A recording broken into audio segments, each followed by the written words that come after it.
Yes, do stay with us, Dan, as we further discuss the conflict. And we move over to the ground, where Israel has launched its ground assault as it continues its offensive in Gaza City. The military has unleashed a massive bombardment on the city overnight as Israeli troops move deeper into the territory's largest urban hub. Listen in to some Gaza City residents as they describe the current escalation. قامت الطائرات بقصف للبيت هذا اللي هو بيت دار زكوت ابو كمال الله يرحمه عمي بكون، وموجودين فيه طبعا تقريبا ما يعادل 50 نفر ما بين اطفال ونساء، وما مش عارف انا ليش قصفوه، يعني طلعنا اطفال اشلاء. بلغونا ان البرج هذا بده ينبني، بده يهجم، طلعنا نجري، وهذا البرج اكثر برج امن وكل البرج امنه، والاسرائيلي كما تدعي انه هذا برج فيه امور مشبوهه وكذا، وهذا خاطئ. هدف نتنياهو انه يخلينا نرجع ونطلع على الجنوب. The Israeli military has said that it estimates that there are around 2,000 to 3,000 Hamas terrorists left in Gaza City.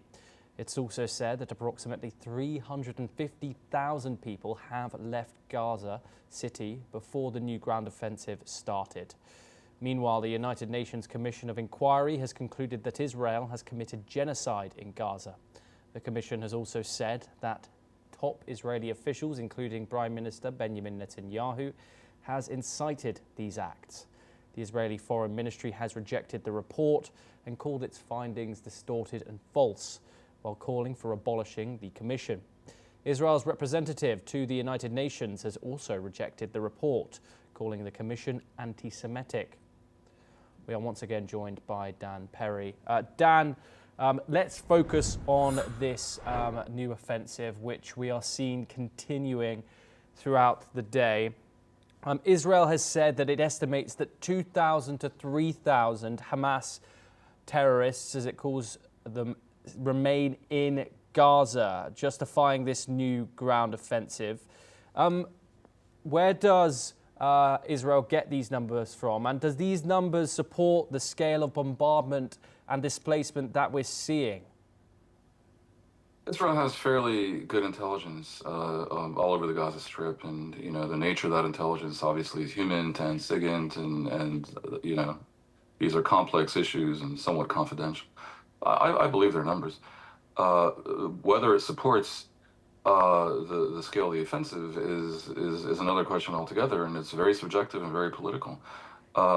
You must know that the idea of continuing the war in Gaza and moving on the ground into Gaza City at this time is opposed by the security establishment in Israel, the National Security Council in Israel, the overwhelming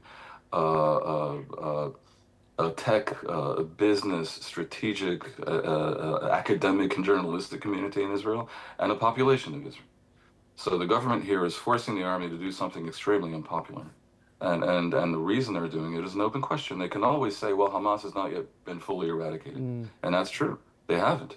But that argument could, sustain a continued forever war for many, many years into the future.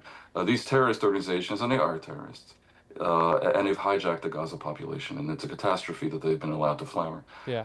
They're very difficult to stamp out. The Americans never did stamp out the insurgency in Iraq. It just mutated into the Iraqi Shia militias that we see today, and they basically were completely failed. They failed completely in Afghanistan, and no one has succeeded in eradicating the Houthis in Yemen because it's so easy to hide arms, to get arms, and to pay children a few dollars to become militants, and that can be expected to continue in Gaza for some time. Moreover, Israel's made clear that they're allowing Hamas terrorists to flee the city along with the population. So all this really is going to do is saddle Israel with a direct occupation over close to 1 million people, because most of the population of Gaza hasn't fled, who can be trusted to be hostile, among whom there will be insurgents, and there will be constant booby-trapping of buildings and firefights with insurgents and explosives going off, and commando operations and civilians dying and hostages dying and soldiers dying.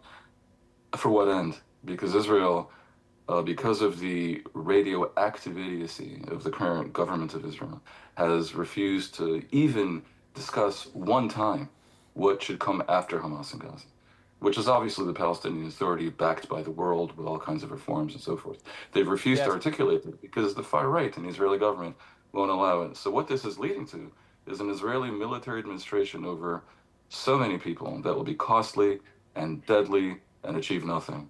So quite apart from whether it's justified by the existence of 2,000 terrorists, is a wider question of Israel's complete lack of strategy. Dan Perry, thank you very much for joining us. Always a pleasure to have you on the programme. We now move on and over